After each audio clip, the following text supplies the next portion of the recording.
News now as the pandemic continues, healthcare workers remain on the front lines, and recent studies show depression and anxiety have increased since March 2020. Christus Health is trying to make sure its doctors are getting the support they need. KENS 5 reporter Alyssa Tejas explains how that program is providing some much needed mental health assistance.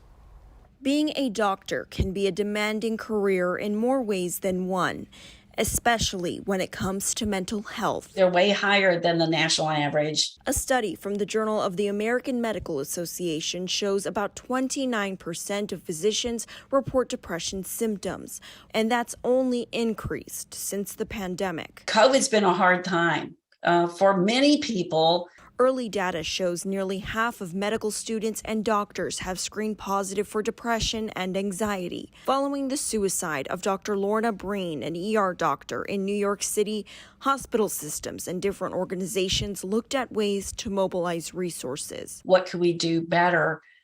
There's nothing worse than hearing your colleague has killed themselves. That's why Christus Health is participating in a program to get physicians and clinicians the help they need, called Clinicians Care Peer Resource Network. Now, physicians and clinicians can call and speak with another clinician who specializes in mental health as a way to combat depression and burnout. It really does encourage people to get mental health. It works in tiers, and it's set up in a way that facilitates a conversation. Physicians can speak to someone with similar experience in a different region. The way we set this up is protected as we report to the board. So we're not writing things down about them. We're simply reaching out as a colleague. They've opened the program up to nurse practitioners too, so they can provide important care to those who provide care for us.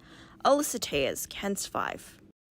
Now, September is National Suicide Prevention Month. If you or someone you know is experiencing a mental health crisis, you can call or text the new National Suicide and Crisis Hotline at 988.